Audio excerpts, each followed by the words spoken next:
Hello বন্ধুরা, সবাই কেমন আছো? Good evening. তনুশ্রী রাজকন্যা চ্যানেলে সবাইকে আরও একবার ওয়েলকাম। আর আজকে উঠেছি একটুখানি বেলাই হয়ে গেছে, 6টার মতো বাজছে। আর উঠে নিজে সমস্ত কাজ সেরে চা খেয়ে বসিয়ে দিয়েছি আলু ভাজা। আজকে হয়েছে রুটি আর আলু ভাজা ব্রেকফাস্টে। রুটিটা তোমাদের সাথে শেয়ার করা হয়নি, তাড়াহুড়ো করে করেছি। আসলে আমাকে ডিউটি বেরোতে হয়, তাই একটু তাড়াহুড়ো করেই করেছি, ওটা আর তোমাদের সাথে শেয়ার করা হয়নি।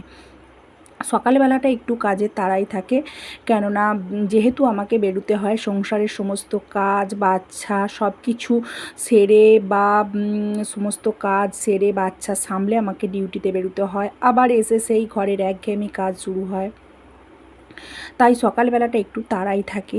আর সকালবেলায় এখন করে নিচ্ছি আলু ভাজা। আলু ভাজাতে প্রথমে তেল দিলাম কড়াইতে, তারপর দিলাম জিরে, আর তারপর আলুগুলো নেড়ে ভেজে নুন হলুদ দিয়ে চাপা দিয়েছিলাম, আর হয়ে গেল। তারপর চলে গিয়েছিলাম নিজের কাজে। তারপর কাজ থেকে এসে নিজে একটু রেস্ট করে আবার বসিয়ে দিয়েছিলাম রান্নায়। এই যে প্রথমে আজকে রান্না হবে আলু পটলের তরকারি। প্রথমে কড়াইতে তেল দিয়ে আলু আর পটলটাকে ভালো করে ভেজে নেব। আলু পটলটা একটু ভালো করে না ভাজলে রান্নার স্বাদটা সেরকম আসে না। আমার মা যেমন আমাকে শিখিয়ে গিয়েছিল যে পটলটা ভালো করে ভেজে না নিলে আলু পটলের স্বাদ সেরকম আসে না। আসলে আমাদের বাড়িতে নিরামিষ রান্না হয়, তো নিরামিষ রান্না করার একটুখানি ভালো না হলে মুখে ঠিক লাগে না। আসলে আমার শাশুড়ি মা নিরামিষ খান, ওই জন্য নিরামিষ রান্না করাই হয়। আর এখন আলু পটলটা ভালো করে নুন হলুদ দিয়ে ভেজে নেব।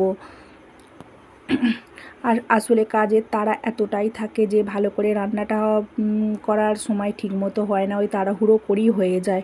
তারপর পটলের সাথে প্রথমে পটলটা ভেজে নিয়েছিলাম, তারপরে পটলের সাথে দিয়ে দিলাম আলু পটলটা ভালো করে লাল লাল করে ভেজে নেব। তারপর তার সাথে মশলাটাও আমি রেডি করে ফেলেছি। মশলার মধ্যে ছিল আদা আদা বাটা, জিরে বাটা, হলুদ, আর লঙ্কাটা দিইনি, কারণ না মাম্মাম খাবে, তাই লঙ্কাটা আমি মাম্মামে তুলে নিয়ে লাস্টে দিয়েছিলাম। আর এখানে দিয়ে দিলাম কড়াইতে তেল দিয়ে দিলাম 5 ফোড়ন, তেজপাতা, আর সেটা একটুখানি হয়ে গেলে এর মধ্যে এবার দিয়ে দেব কুচি করে রাখা টমেটো। আর এইটাকে ভালো করে একটু ম্যাশ করে নেব, ভেজে একটু ম্যাশ করে নেব। তারপর এর মধ্যে দিয়ে দেব ওই সমস্ত রেডি করা যে মশলাটা রয়েছে, ওই মশলাটা দিয়ে দেব। তারপর মশলাটা দিয়ে একটু ভালো করে কষে নেব, নিয়ে তারপর ওর মধ্যে দিয়ে দেব জল।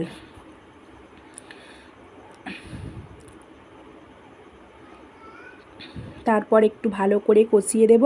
কষিয়ে নিয়ে একটুখানি তেলটা ছেড়ে এলে এর মধ্যে দিয়ে দেব আলু আর পটল।